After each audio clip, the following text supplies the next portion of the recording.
Macam tu.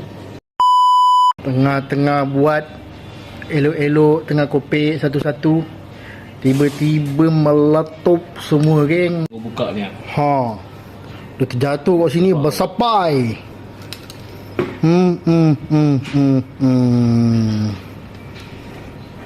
Sayang tak rakam pula. Kita tak boleh buat cara macam tadi. Cara macam tadi kita buka satu-satu, kita nak kumpulkan dia punya pasir tu dalam satu buntilan besar macam tu, tak boleh.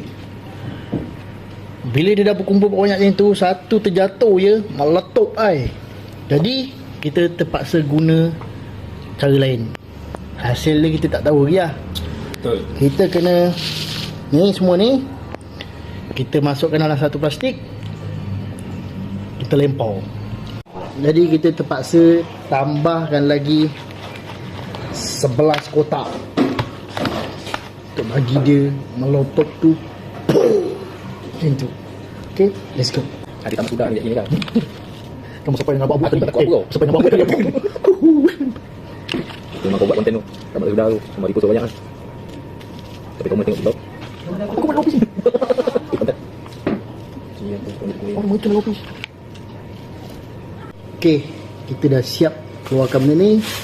Kita akan masukkan di dalam plastik. Semua ni kita masuk dalam plastik. Lepas tu kita akan ketak ni jadi ini, macam ni. Lepas tu kita try baling, kita tengok. Okay, let's go. Ni masuk ni pun kena hati-hati ni. Bismillahirrahmanirrahim.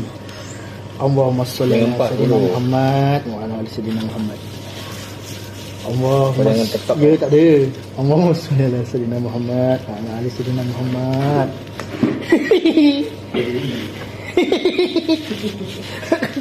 Allahumma salli ala sayyidina Muhammad wa ala ali sayyidina Muhammad. Alah. Oh, tadi nak fikirkan kenapa kau berkawan dengan aku? Ha? Aku takut. Tadi baru kita fikir kenapa kau berkawan dengan aku. Aku tolong ni nampak. Sabar. Aku tolong. Campak je kan? Aku tolong satu-satu. Biar. Kau patut bangga dapat kawan macam aku ni. Okay, kita dah siap isi. Dan ni kita akan ikatkan dia. Ikat kat luar kan, takut dia memekat dekat dalam opis ni. Empat sini ya. Okay, geng. Stay by. Nak bagi nampak bawah ni.